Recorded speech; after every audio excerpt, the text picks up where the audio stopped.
నమస్కారం. ఈ రోజుటి మన ప్రత్యేక విశ్లేషణకు స్వాగతం. వేగంగా మారుతున్న ఈ ప్రపంచంలో ప్రతిరోజు ఎన్నో సంఘటనలు జరుగుతుంటాయి కదా.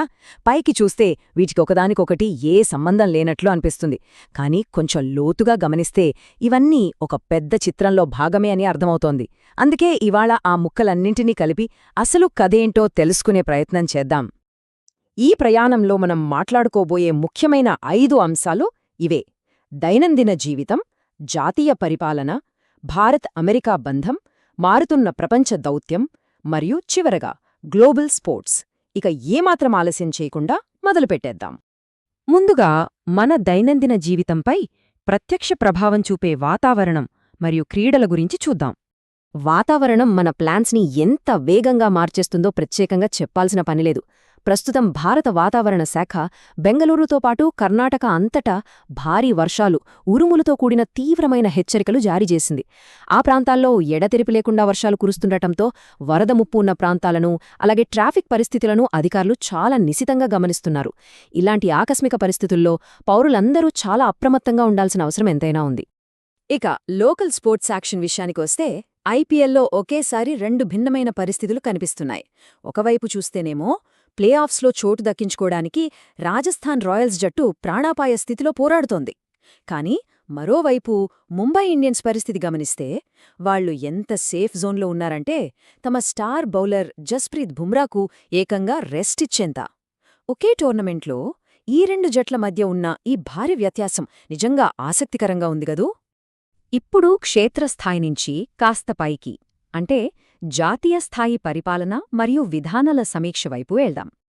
ప్రధాని మోదీ ఆధ్వర్యంలో జరుగుతున్న మంత్రుల సమావేశం ఇప్పుడు సర్వత్రా ఆసక్తి రేపుతోంది. దీనికి కారణం లేకపోలేదు. ఈ సమావేశం ప్రధానంగా 3 అంశాలపై ఫోకస్ చేసింది. అవేంటంటే వివిధ మంత్రిత్వ శాఖల్లో జరుగుతున్న పనుల పురోగతిని సమీక్షించడం, రాబోయే రోజుల్లో చేపట్టాల్సిన అభివృద్ధి వ్యూహాలకు రూపకల్పన చేయడం, అలాగే ప్రజా సంక్షేమ పథకాలు ఖచ్చితంగా అమలయ్యేలా చూడటం. ఇక్కడ మనం గమనించాల్సిన అసలు పాయింట్ ఏంటంటే ఈ సమీక్ష కేవలం ఒక మీటింగ్లాగా ముగిసిపోదు. రాబోయే నెలల్లో మన దేశం ఏ పరిపాలన అంశాలకు ప్రాధాన్యత ఇవ్వబోతోంది అనేది ఖచ్చితంగా ఇక్కడే డిసైడ్ అవుతుందని నిపుణులు విశ్లేషిస్తున్నారు.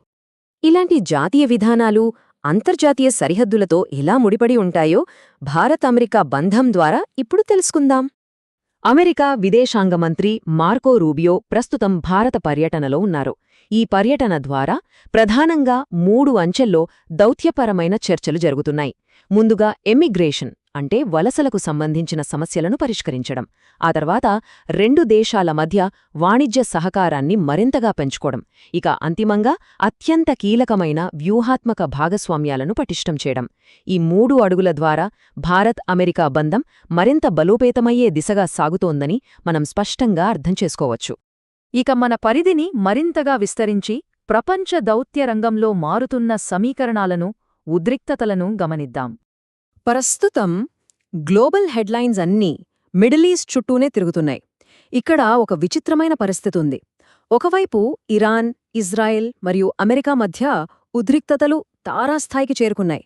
ఇది ఎక్కడా ఒక పెద్ద ప్రాంతీయ యుద్ధానికి దారితీస్తుందో అన్న భయం ప్రపంచవ్యాప్తంగా ఉంది. కానీ మరోవైపు ఏం జరుగుతోందంటే దౌత్యవేత్తలు మాత్రం మూసిన తలుపుల వెనుక చాలా సైలెంట్గా అదే సమయంలో నిరంతరాయంగా చర్చలు జరుపుతున్నారు. ఎలాగైనా ఈ వివాదాన్ని ఆపాలి అన్నదే వాళ్ల ప్రయత్నం. ఈ భౌగోళిక రాజకీయ ఉద్రిక్తతలు ఎంత తీవ్రంగా ఉన్నాయో అర్థం చేసుకోవడానికి ఈ ఒక్క స్టేట్మెంట్ చాలు. ఇరాన్ శాంతి ఒప్పందం కుదుర్చుకోవడానికి సమయం మించిపోతోంది అని అమెరికా మాజీ అధ్యక్షుడు డొనాల్డ్ ట్రంప్ వ్యాఖ్యానించారు. ప్రస్తుత అంతర్జాతీయ పరిస్థితుల్లో ఎంతటి ఆందోళన, అత్యవసర పరిస్థితి నెలకొనియుందో ఈ మాటలు అక్షరాలా కళ్లకు కడుతున్నాయి. ఇక్కడే అసలు మార్పు మొదలవుతోంది. ఈ హైటెన్షన్ వాతావరణం నుంచే ఒక కొత్త దౌత్యశకం పుట్టుకొచ్చింది. అంటే ఇప్పుడు దేశాలన్నీ తమ పాతకాలపు సాంప్రదాయిక సిద్ధాంతాలను పక్కనబెట్టేస్తున్నాయి. వాటి స్థానంలో వాస్తవానికి తమకు ఏది లాభం, ప్రాక్టికల్గా ఏది వర్కౌట్ అవుతుంది అనేదాన్ని బట్టే పొత్తులు పెట్టుకుంటున్నాయి. ఈ సరికొత్త ప్రపంచ క్రమంలో వాణిజ్యం మరియు అంతర్జాతీయ చర్చల్లో భారతదేశం తన ప్రభావాన్ని ఎలా పెంచుకుంటోంది అన్నది చాలా కీలకమైన అంశంగా మారుతోంది. ఇదంతా ఒకెత్తైతే ప్రపంచ రాజకీయాలకు అతీతంగా అందర్నీ ఏకం చేసే గ్లోబల్ స్పోర్ట్స్ అప్డేట్ కూడా ఒకటుంది. అదేంటో చూసేద్దాం. మాంచెస్టర్ సిటీ స్ట్రైకర్ ఎర్లింగ్ హాలెండ్ గురించి ఫుట్బాల్ అభిమానులకు కొత్తగా చెప్పాల్సిన పనిలేదు. నార్వే దేశపు వరల్డ్ కప్ క్యాంపెయిన్కు ముందు అతనికొక అతిపెద్ద అంతర్జాతీయ గౌరవం దక్కింది. రికార్డులను బద్దలు కొడుతూ ప్రపంచ ఫుట్బాల్ను అతను శాసిస్తున్న తీరు నిజంగా అమోఘం. రాజకీయాలు, దేశాల సరిహద్దులు ఎన్ని ఉన్నా సరే, ఒక వ్యక్తి కనబరిచే అసాధారణ ప్రతిభ ప్రపంచం మొత్తాన్ని ఎలా కట్టిపడేస్తుందో చెప్పడానికి ఇదొక చక్కటి ఉదాహరణ. సో ఇదండి ఇవాల్టి అసలు చిత్రం. ఒక పక్క అనూహ్యంగా మారుతున్న వాతావరణం, మరోపక్క రోజురోజుకూ మారిపోతున్న అంతర్జాతీయ రాజకీయాలు, పొత్తులు. ఇన్ని మార్పుల మధ్య రాబోయే కాలంలో ప్రపంచ గమనాన్ని ఏది నిర్దేశించబోతోంది?